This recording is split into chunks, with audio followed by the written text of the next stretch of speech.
With a big garden, I really have to do a little bit every day. It doesn't matter how big or small the task is, I really have to stay after it, or I'll end up spending full days in the garden, which I really don't want to have to do. And today I'm going to get after cucumbers. Welcome to Homemaker Living.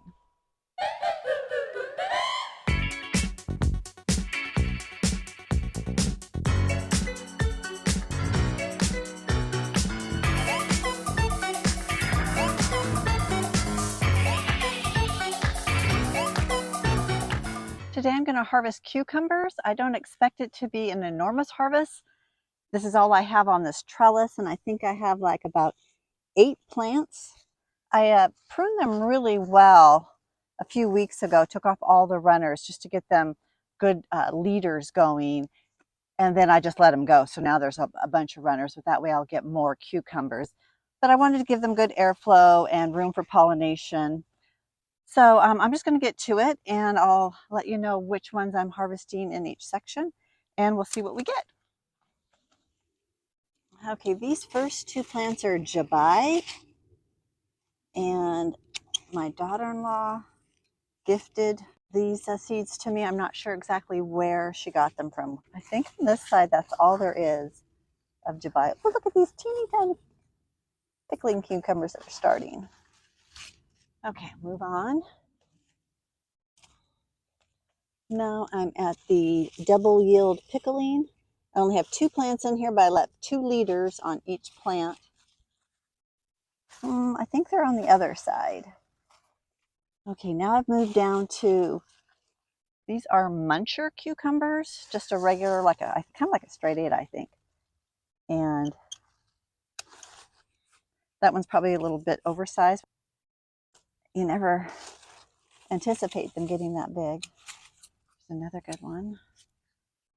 Let's see what else. Ooh, a good size. I think they're probably supposed to be more like this size and not this size.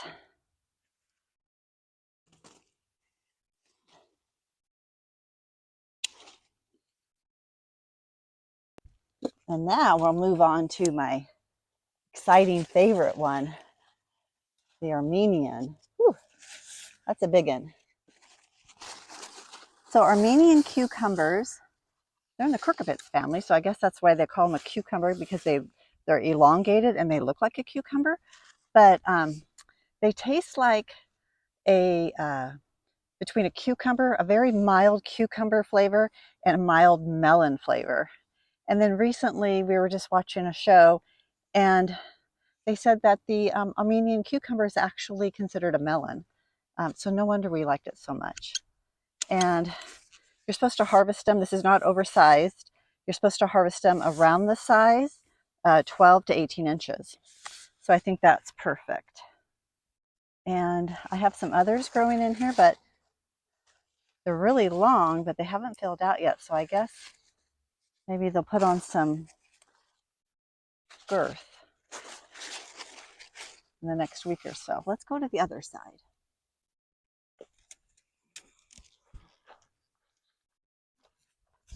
Again, the Armenian are just not ready to harvest on this side.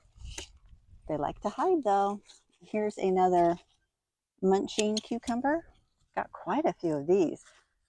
These are doing so well this year. Last year, they weren't doing as well. I'll leave that one. It's not quite as big. That's all of the munching, but here's a pickling on this side. That's a good size for pickling. And oh my goodness, look at this Jabai. I don't know if they're supposed to get that big. Haven't really, I guess I'll find out when I cut it open, see if it's super seedy or not. I guess that's it for my cucumber harvest. Let's take a peek at what we've got. It's not a really big harvest, but they all look in really good condition, and it's really enough for 2 people. So we've got our munching cucumbers over here. Again, they're just like a straight 8, just a regular eating cucumber. I've got that one little pickling, and these 2 Jabai, and then last but not least is that Armenian that we're really excited about.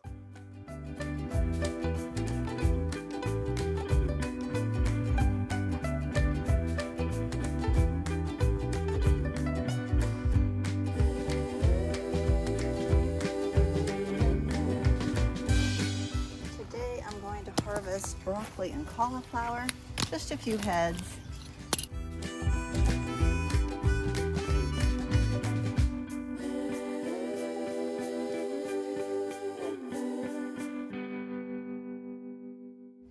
This netting has done its job. I haven't once yet found any green cabbage moth worms on any of the plants, so I was pretty pleased about that.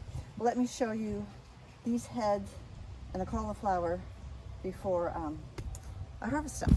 Here is one side shoot that is starting to separate and almost go to flower, so I'm going to get this one off, and I think I'll just wait on the others. Here's another one that's an original first head coming up, and it's getting really close. I might wait a day or so on that.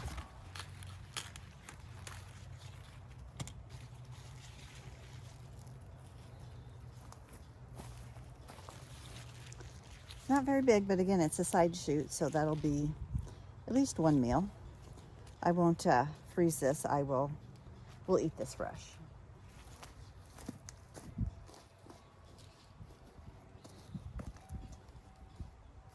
Look at how beautiful those are.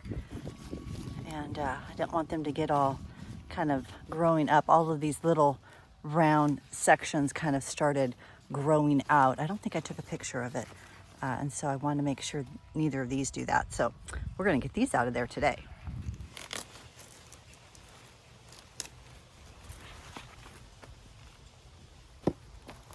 That is just one gorgeous head of cauliflower.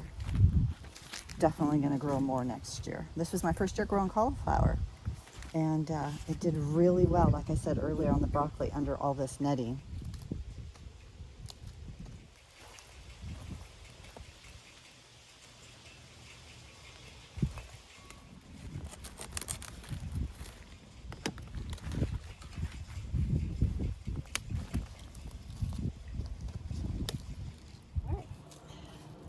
So that's my little harvest today.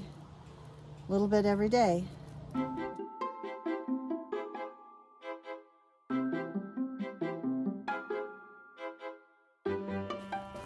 Tomatoes are starting to ripen. This one's wedged in there. Little guy. I think that's it. Oh, no, there's another one. They're starting to blush. Just for today. I hadn't planned on harvesting carrots today. I wanted to thin out the Scarlet Nantes. I have thinned out the Negovia, and it dawned on me I hadn't done the Scarlet yet. So as I went to thin them out, thinking I would get every other carrot would be small like this, I started getting really large ones and ones that were breaking off and had to dig them out.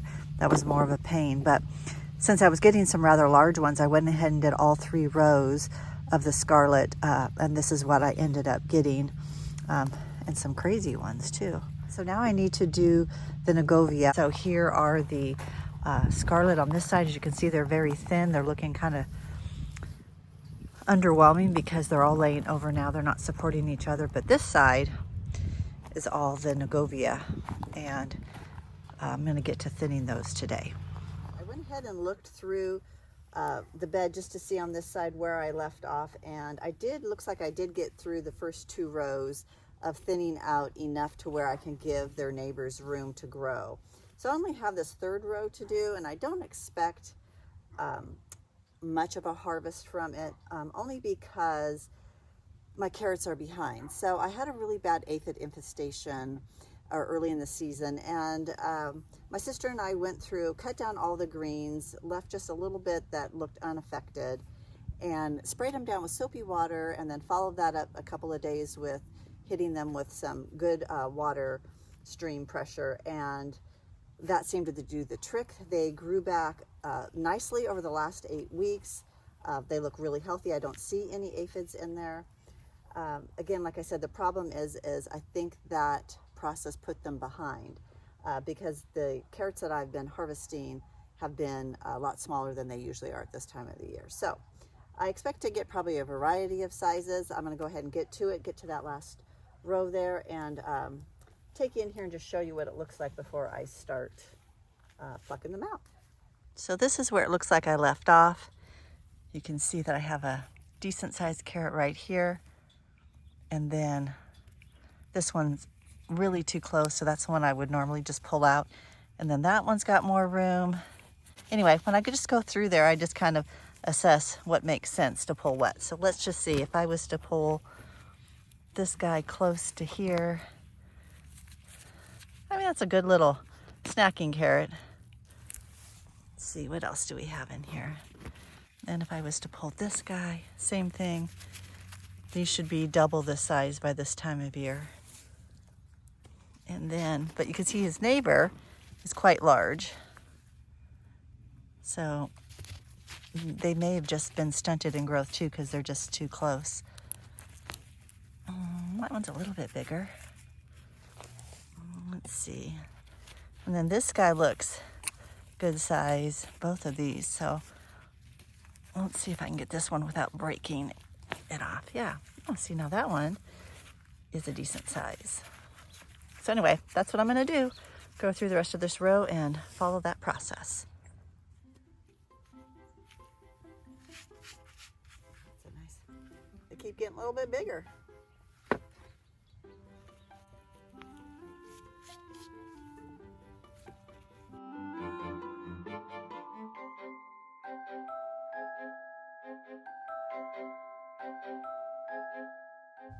Well, that turned out better than expected. I actually got some decent sized carrots, more than I thought. I knew I'd get a few, but yeah, so I am not disappointed at all in what I'm getting out of this thinning.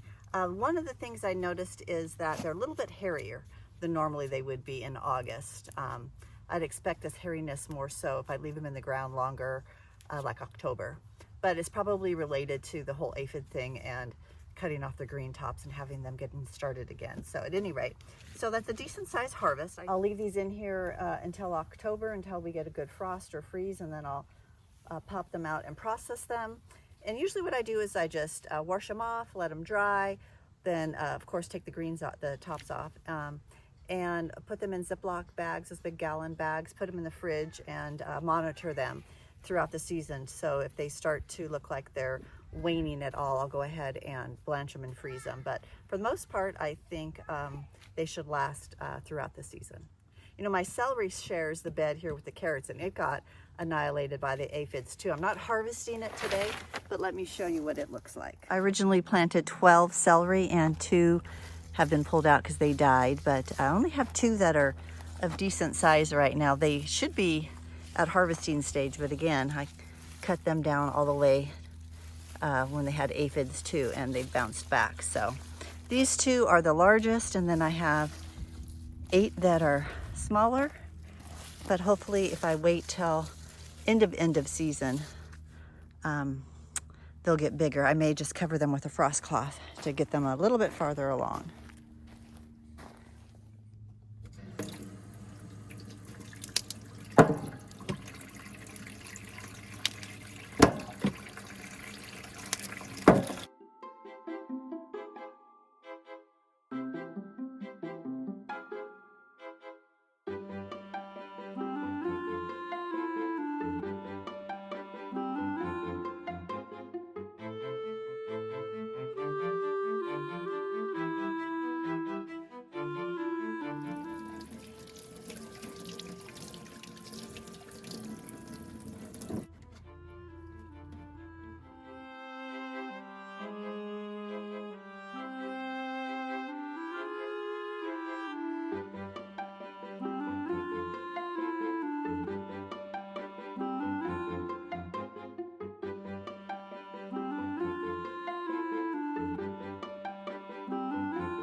Not bad for getting close to end of season.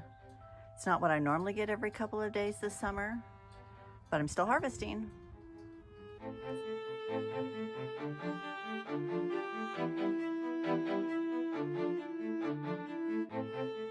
This is all the fruit we got this year from our fruit trees. One red Bartlett, one Gala apple, Gala Gala, and one Asian pear that's not quite ready, I think, to harvest. None of our trees gave us anything else. We had low temps in the 20s, and it killed all our blossoms. We have 6 trees over there. And then to add insult to injury, the aphids killed our plum tree and of our cherry trees. Yay! Today I'm going to finish harvesting my onions. A few weeks ago I did this bed which had my Walla Walla and red onions in it. Those have been dried and now are in storage. And so I'm going to get to this bed. These were all standing up. And then we had this last week a couple of really good windstorms and it knocked them all over. So I went ahead and let them rest this way for a few days and now I'm going to pull them up. So my plan is to just pull them all up, lay them on the edge of the bed, just like I did this bed, let them air out, dry out a little bit for a couple of days in the sun. Well, today and then tomorrow I'll probably pull them in, put them in the garage like I did the others. What you want to do is let them dry out until their greens are very dry and crisp. And then at that point you could cut these off and then look at the neck to make sure there's no moisture in it. And if there is moisture, then you just want to let them sit and dry out a little bit longer. You don't want to store them if they have any moisture in the neck because they can rot. But at that point you want to trim off the roots and then decide whether they're ready for storage or not. If stored properly, these are storage onions. They can last anywhere from 6 to 9 months according to this variety. In this bed I do have 6 rows. I have 3 rows that are Talon and the other 3 rows are Cortland. I have grown both of these varieties before and really like the onions and they do store pretty good.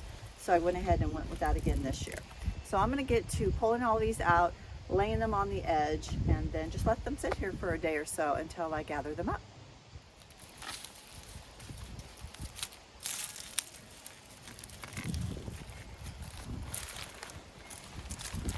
I don't think I've ever grown onions this big in the past.